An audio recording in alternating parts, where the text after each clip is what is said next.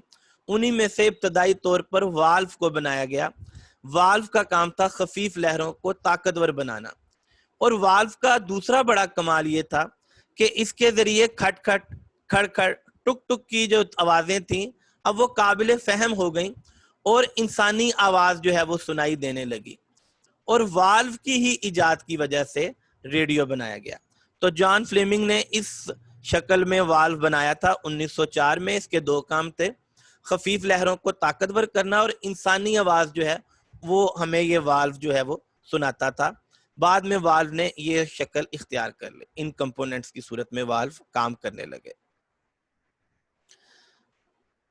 Maxwell نے ریڈیائی لہروں کی پیشین گوئی کی اور فائدے بھی بتائے.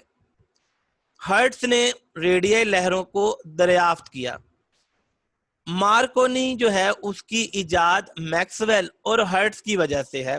اگر میکسویل پیشین گوئی نہ کرتا کہ آنے والے دور میں ریڈیائی لہریں آئیں گی اور ان سے بہت کام لیا جائے گا، اور ہرٹز جو ہے ان لہروں کو دریافت نہ کرتا، تو مارکونی کی جو ایجاد ہے، جو وائرلیس ہے، وہ بہت دیر بعد ایجاد ہوتی. تو مارکونی کی ایجاد ہرٹز اور میکسویل کی بدولت ہے. جون 1948 میں ایک اور ایجاد ہوئی. یہ ایجاد جو ہے یہ ٹرانسسٹر کی ایجاد ہے. ابھی ہم نے یہ پڑھا تھا کہ جان فلیمنگ نے والو ایجاد کیا. والو کا ہی کام اب ٹرانزسٹر کے ذریعے ہونے لگا. ٹرانزسٹر کا کیا کام ہے؟ وہی دو کام، خفیف لہروں کو طاقتور بنانا اور انسانی آواز کو جو ہے سننے کے، ڈائریکٹ انسانی آواز کو سنانا.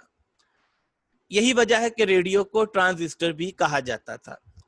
تو جون 1948 میں ٹرانزسٹر کو ایجاد کیا گیا. یہ دو امریکی سائنسدان برٹین اور بارڈین نے ان کو ایجاد کیا. بارڈین اور برٹین نے اس صورت میں ٹرانزسٹر کو ایجاد کیا. آج کل یہ مختلف ڈیوائسز میں، مختلف آلات میں اس پرزے کی صورت میں، اس کمپوننٹ کی صورت میں ٹرانزسٹر کو ایجاد کیا جا رہا ہے. کمیونیکیشن کے لیے ایک ڈیوائس اور ہے جس کو ہم ٹیلی ویژن کہتے ہیں.